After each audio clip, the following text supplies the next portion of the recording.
Nashville, long hailed as a music city, is striking a new chord in 2025. Passionate fans of Nashville SC truly have something to sing about. Last year, Nashville SC languished in the basement of the league, but fast forward to 2025 and they are soaring, sitting second place in the Supporters' Shield race. What changed? Is it this man? No, it's B.J. Callahan, the former U.S. national team assistant, has stepped out of Greg Berhalter's shadow, unleashing his own aggressive, dynamic brand of soccer that has completely revitalized this team. Let's take a close look at their principles and seeing why they are one of the top teams in the league this year. One of the reasons for their success is BJ's been able to get the most out of these two players. Sturridge is the current Golden Boot holder, and Mukar is one of their top attacking players. Let's look at their team shape and how it gets the most out of Sturridge and Mutar. Nashville's tactical identity has become clear. They primarily play in a 4-4-2, a shape that, while consistent, cleverly evolves depending on the weekly lineup. When defending, this transforms into either a compact 4-2-4 or a disciplined 4-4-2, adapting to their position on the field. This tactical flexibility allows them to execute one of their core defensive principles: relentless driving opposing teams backwards and denying them space. Here you can see Nashville's front two and then the midfield four here in a line. To control the game without the ball, a team's ability to force the ball backwards and take ground is key. Notice here, as soon as the ball is played back, how the two front players step out quickly to put pressure on the center backs, and the rest of the team is stepping higher to fill the space. Here, as the pass is initiated across the back, the ball is in flight, and Sturridge is quickly stepping to cover that ground. He doesn't get out there, so quickly steps back in to cover the number 6. Ball pops through, but now you can notice in that space how tight the team is and how they're able to double. And so now you can see two players tackle the ball. This leads us to the next principle.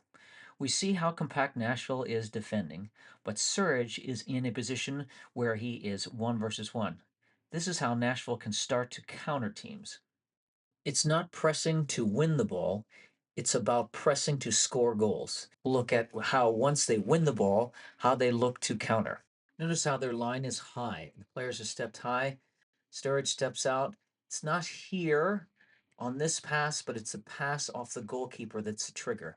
So now the ball's played. Then you can see them start to really press that ball. Ball goes out of bounds. But notice the two players here in the position. If they win the ball, those players are wide open in front of the goal. This is just another example how they're pressing high.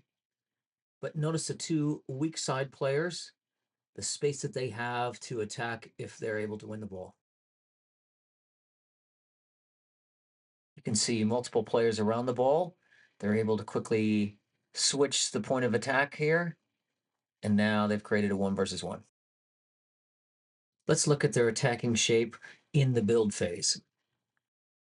Here you can see the 4 in the back. The 2 6s stay fairly close to each other and central. The wide midfielders can either push high against the back line or come down and be more central. Surridge looks to play high against the back line and more off the right shoulder of the center back, where Mutar is more likely to be between the lines, more like a number 10. Here are the 2 number 6s.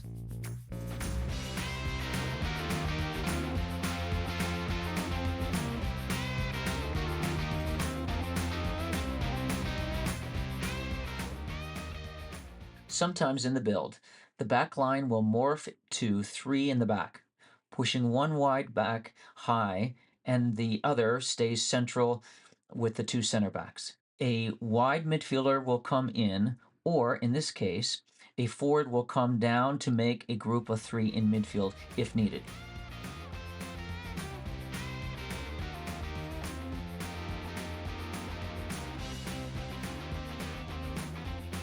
If they get pressed, almost always they look to get in behind. Nashville looks for the space behind the pressing team. This leads us to our last attacking principle. Nashville looks at running at the back line to get in behind through penetrating passes. In this clip, we see Nashville press 4 players against their back line, looking for those gaps to expose. In these next 2 clips, you can see the space that they're trying to exploit.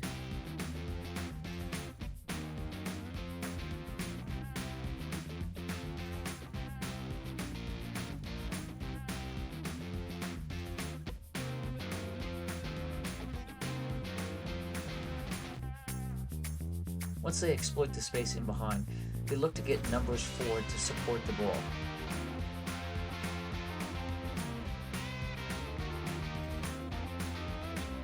Here Sturridge ends up scoring the goal, but he had 3 other players that were also available. And those are some of the key reasons Nashville SC has climbed to the top of the standings. Big question now is, can they maintain the momentum for an encore in the postseason? Only time will tell.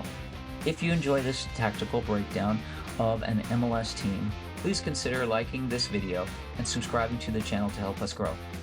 Thanks for watching, and I'll see you in the next MLS Tactics.